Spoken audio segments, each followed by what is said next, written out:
박정희 신화의 근거로 우리가 흔히 얘기하는 박정희가 1961년 5월 16일 날 그래서 1979년 중앙정보부장이었었던 김재규 중앙정보부장에 의해서 죽음을 맞이할 때까지 18년이라는 기간을 그러니까 장기 집권을 했었었죠. 이 장기 집권 기간 동안에 우리나라의 그러니까 경제 성장이 굉장히 비약적으로 성장을 했다는 이제 이러한 이제 그러니까 추억들 때문에 기성세대들 60대 이상에서는 굉장히 향수들을 가지고 있습니다. 그 구체적인 수치를 우리가 잠깐 소개한다면요, 이렇습니다. GDP, 한 나라의 경제 규모를 나타내주는 지표지요. GDP가 박정희 시대 때 그러니까 한 30배 증가했습니다. 워낙 그러니까 단위가 작았기 때문에 우리나라의 경제 규모가 한 22억 달러도 안 됐었습니다. 지금 우리나라의 경제 규모를 한다면은 뭐 2조 달러 이렇게 얘기하는 거에 비하면은 참 작은 규모죠. 그다음에 1인당 GDP도 100달러도 안 됐었습니다. 그러다 보니까 박정희 시대 때 79년도에 한 1,700달러. 이것도 지금 우리나라가 3만 달러가 넘는 거에 비하면 굉장히 작은 거죠. 즉 기본 단위가 작다 보니까는 성장률도 굉장히 높을 수밖에 없어요. 조금만 성장해도 100달러도 안 되는 상황에서 100달러만 증가해도 2배가 증가하는 거예요. 2배가 증가한다는 얘기는 결국 뭐냐면 200%가 성장률이 된다는 얘기죠. 속도가 굉장히 빠를 수밖에 없었고요. 그 다음에 이제 수출액도 보게 되면은 그 같은 기간에 367배나 증가했습니다. 박정희 이 통치 기간에요. 근데 이 수출을 우리나라는 수출의 주력 산업이 제조업이잖아요. 이 제조업하고 수출, 그 다음에 재벌 대기업, 이게 박정희 시스템의 현상적인 측면에서 봤을 때 핵심적인 하나의 요소들입니다. 재벌 자본, 제조업, 수출이요. 그러면 왜 이제 이러한 특성을 가질 수밖에 없었냐 하는 거예요. 제조업하고 수출은 우리나라 같은 경우에 속에서 선택의 여지 없이 불가피한 측면이 있었습니다. 왜 그러냐면은 경제 규모가 그러니까는 22억 달러도 안 되는 당시만 하더라도요, 농업에 종사하는 사람이 70%가 넘을 정도로 그러니까 농업사회 같은 이런 상황이었었어요. 그럼 농업사회 다음은 바로 산업사회잖아요. 산업사회의 우리가 핵심적인 경제 활동은 제조업이죠. 그러니까 제조업을 그러니까 육성할 수밖에 없는 것은 어느 나라나 근대화 과정에서 다 제조업을 육성했던 것이고요. 특히 우리나라는 경제 규모가 작다 보니까 인구도 작지요. 거기다 뭐냐면 1인당 소득도 작아요. 그럼 결국 뭐죠? 내수 시장이 작다는 얘기죠. 내수 시장이 작으면은 결국은 제조업 제품을 많이 만들어도 국내에서 다 소화시킬 수가 없다는 얘기인 겁니다. 결국은 수출로 돌파구를 찾을 수밖에 없어요. 이건 필연적인 겁니다. 어느 나라나. 대만, 싱가포르, 홍콩 이런 나라 다 그렇게 했습니다. 그런데 우리나라의 차이는 뭐냐면 거기에 재벌 대자본들이 매개되어져 있는 겁니다.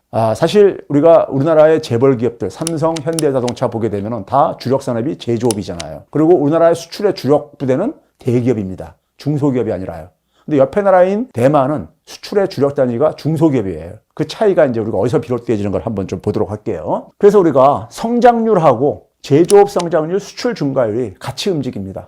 같이 움직일 수밖에 없는 거는 우리나라 경제 당시의 상황으로선 하나의 불가피한 측면이 있었다는 얘기고요. 사실은 이러한 방식은요, 사실 전통적인 시대, 우리나라 전통 시대라 하면 이제 조선왕조 말기죠. 조선왕조 말기에 우리나라의 상황에서도 그러한 변화가 일어나고 있었어요. 즉 뭐냐면 조선왕조 말기, 여러분들이 국사 시간에 많이 접했을 법한 얘기들인데요. 우리나라는 이 쌀농사를 짓는 지역에서도 특히 우리나라 같은 경우는 토지 생산성이 굉장히 높았어요. 토지 생산성이 높다는 얘기는 단위 경지당, 그러니까 그래서 한 평당 수확량이 굉장히 높다는 얘기인 겁니다. 높다 보니까는 자연이 어떻게 되겠습니까? 그 주어진 땅덩어리 안에서 살 수 있는, 부양할 수 있는 인구가 많이 부양될 수밖에 없죠. 식량이 그러니까 공급이 돼야지만이 사람들이 그러니까 거기서 그 속에서 증가할 수 있는 거기 때문에요. 그래서 인구 밀도가 굉장히 높습니다. 서양에 비해서 굉장히 높습니다. 인구가 빠르게 증가하다 보니까 한 사람당 그러니까는 사용할 수 있는 경지는 자꾸만 줄어들었습니다. 땅이라는 것은 공장에서 찍어낼 수 없는 거잖아요. 국토 면적은 제한되어 있는 거니까요. 인구가 근데 빠르게 증가를 한 겁니다. 노동력은 굉장히 많고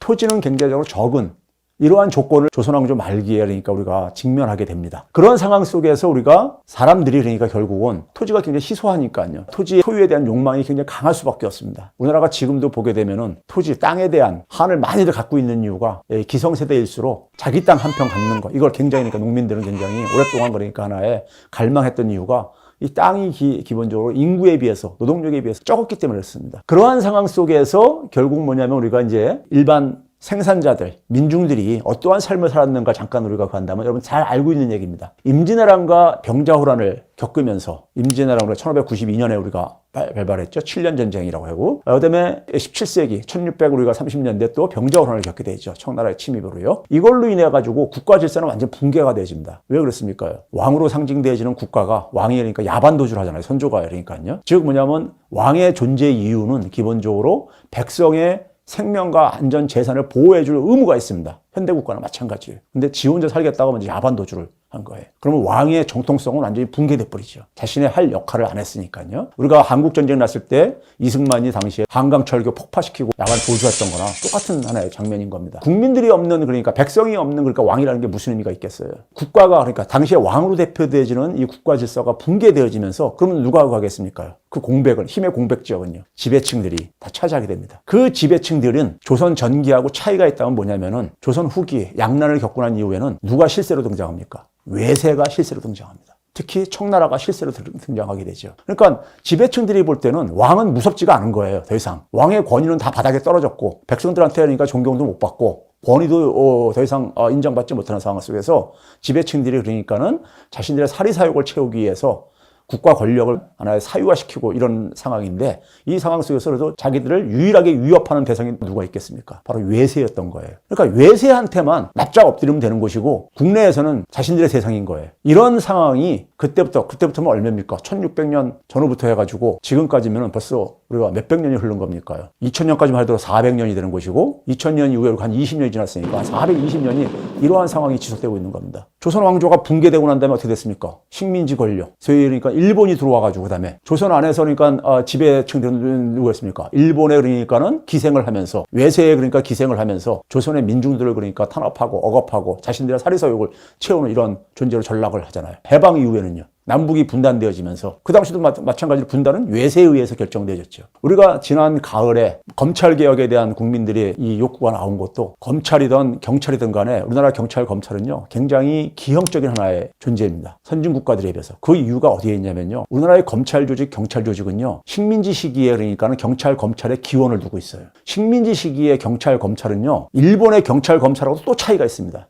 왜? 식민지 통치를 하기 위한 하나의 도구로서 수단으로서 조선에 있어서 그러니까 식민지 조선에 있어서 검찰과 경찰은 존재했던 거예요. 그러니까 그 속에서 주로 식민지 조선의 백성들을 지배하고 억압하는 하나의 도구로서 특성을 가질 수밖에 없는 거죠. 근데 서양의 정상적인 경찰, 검찰은 시민을 위해서 존재하는 거란 말이에요. 근데 우리는 그 시민들을 그러니까 억압하고 통치하는 하나의 이런 대상으로 있다 보니 그 버릇이 지금까지 계속 지속되고 있는 거예요. 그래서 우리가 검찰 권력은 기본적으로 저는 식민지 권력에 그 연연을 두고 있다고 제가 얘기하는 하나의 배경입니다. 그러면 이 지배층들이 외세만 눈치를 보는 이 지배층들이 했던 게 뭡니까? 자기 사리사욕 채우는 거예요. 사리사욕 채우는 게 가장 대표적으로 나타나는 게 뭡니까? 토지를 다 그러니까 자기 사유화시키는 토지 집중 많이 들어보셨죠? 국사 시간에. 토지를 집중하니까 농민들은 다 토지를 빼앗기고 자기 경작 농민들을 빼앗기고요. 더 살기 힘들어지죠. 생존의 위기에 내몰리게 되죠. 그 생존의 위기에 내몰리는 상황 속에서 농민들은 그러니까 살아남기 위해서 생존을 위해서 어떤 선택을 하느냐. 땅덩어리는 자꾸만 적어지는 상황 속에서 경작할 땅은 잠깐 부족한 상황 속에서 그 적은 토지를 이용을 해서 최대한 그러니까 생계에 필요한 수입을 확보해야 되는 것이 농민들로서는 불가피한 상황이었던 거죠. 그럼 어떻게 되겠습니까? 자기가 동원할 수 있는 노동력을 가지고 가족노동력들이겠죠, 대개가요. 가능한 한 수입이 많이 생기는 이러한 방식으로 대응을 합니다. 그래서 소위 말해서 우리가 그러니까 전통적으로 그러니까 곡물 생산보다는 상업작물이 보다 더 수입이 그러니까는 많이 나올 수 있고 그렇기 때문에요. 그래서 여러분들 조선 후기에 상품 생산, 상업이 발달한 뭐 이런 얘기들 들으셨을 거예요.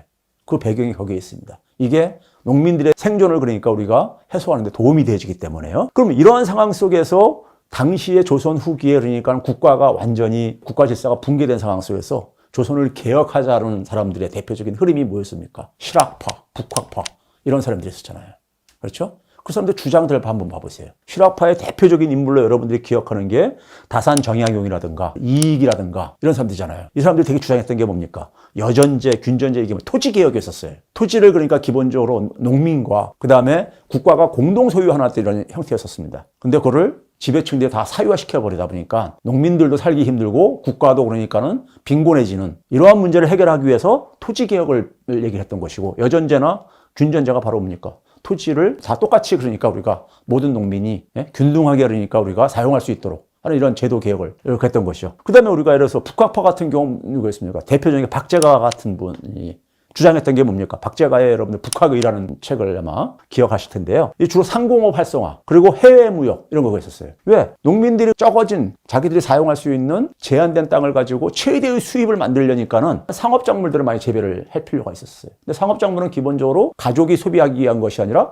시장에 팔아가지고 거기서 그 돈을 가지고 자기가 필요한 곡물도 그러니까 소비를 하고 하는 이러한 목적으로 했던 거예요. 그러려면 결국 시장이 필요했던 거죠. 근데 국내 시장은 굉장히 작다 보니까는 해외 시장이 그러니까 해외 시장도 개척을 해야 된다 해가지고 주장했던 게 바로 이 해외 무역에 대한 관심을 가졌던 이유가 바로 여기에 있습니다. 이건 그러니까 자연적인 하나의 자연스러운 하나의 경향이었다는 얘기입니다. 그래서 박제가의 북학의를 보게 되면은 그 당시 상황을 제가 지금 설명한 걸 그대로 그 얘기를 하고 있습니다. 북학의에 예를 들어서 통강, 남절, 강상, 박이 이게 한자기 때문에 상당히 낯설게 들릴 텐데요. 거기 내용을 이 통강이라는 데하고 남절이라는 곳을 이제 우리가 얘기를 하는 것이고요. 거기에 이제 그러니까 이 상박이라는 것은 상선을 얘기하는 거죠. 그러니까 거기 내용을 보면 이런 얘기예요. 나라가 작고 백성이 가난하다 이거예요. 그러니까 이러려면 결국 뭐냐면 이걸 해결하려면 상업을 유통시키고 공업의 혜택을 줘. 상공업을 그러니까 부흥시켜야 되겠다 이거예요.